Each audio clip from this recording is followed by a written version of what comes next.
warahmatullahi wabarakatuh. Nama saya Fidra Salfamima, NPM 1911-040343 dari Prodi Pendidikan Bahasa Inggris. Di sini saya akan melanjutkan pembahasan terkait materi yang ada di dalam bab level of error dalam buku Error in Language Learning and Use yang ditulis oleh Carl James. Setelah sebelumnya kita membahas tentang materi yang pertama, dari materi yang pertama sampai materi yang kelima di dalam bab level of error, yaitu tentang substance error, text error, lexical error, classifying lexical error, dan juga grammar error. Selanjutnya kita akan membahas materi yang terakhir ataupun yang keenam dari bab level of error, yaitu tentang discourse error. Di dalam materi discourse error, di dalam buku Error in Language Learning and Use yang ditulis oleh Carl James, terdapat 3 pembagian pembahasan, yaitu yang pertama coherence, yang kedua ada pragmatic error, dan juga yang terakhir ada receptive error. Pembahasan yang pertama yaitu coherence. Coherence itu sendiri adalah sesuai primarily to content, yang sesuai konsep dan juga sesuai proposisinya gitu. Ada 3 sort of coherence menurut Carl James, yaitu topical coherence, relation coherence, dan juga sequential coherence. Dari ketiga fact ini kita akan mempelajari dan juga kita akan mempelajari tentang error-error ataupun kesalahan-kesalahan yang terjadi dalam sebuah coherence itu sendiri, yang akan membantu para pembaca ketika menganalisis sebuah kesalahan di dalam yang terjadi di dalam spoken language ataupun written language.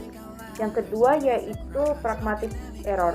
Dari pembahasan ini kita bisa tahu di dalam materi pragmatic error ada dalam bab level of error ada yang dinamakan socio-pragmatic failure, yaitu kesalahan dari perbedaan budaya yang dilihat dari kebiasaan yang sering dilakukan di kehidupan sehari-harinya gitu.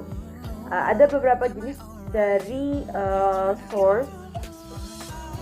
source ini seperti infelicities, yaitu yang pertama ada scope, yang kedua ada size of imposition, yang ketiga ada values, dan ada power, dan juga social distance.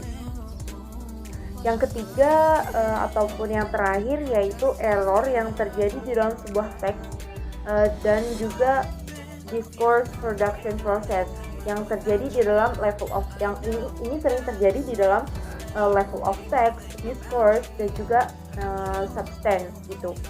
Dari semua pembahasan dalam sebab di discourse error dalam bab level of error yang ada di dalam buku Error in Language Learning and Use, mulai dari coherence, pragmatic error, dan juga discourse error, pembahasan dari buku ini sangat bagus dan juga sudah sangat jelas, karena Carl James sendiri memberikan contoh di setiap pembahasannya seperti di setiap pembahasan sebelumnya, dan contohnya itu masih relate atau masih berkaitan dengan kehidupan sehari-hari yang dapat membantu para siswa ataupun para pelajar lebih mudah untuk memahami apa maksud dari materi-materi ataupun pembahasan-pembahasan yang dibahas di dalam buku ini sendiri. Dan juga seperti di bab sebelumnya, Carl James selalu mengaitkan setiap uraian pembahasan dengan pendapat para ahli-ahli yang lain yang akan membantu para pelajar semakin mudah ketika memahami materi dan juga mempelajari pembahasan di dalam bab level of error itu sendiri ataupun di dalam buku Error in Language Learning and Use.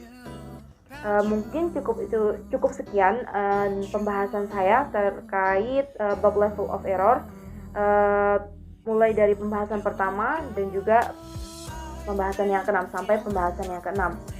Jika ada kesalahan, saya mohon maaf. Terima kasih. Wassalamualaikum warahmatullahi wabarakatuh.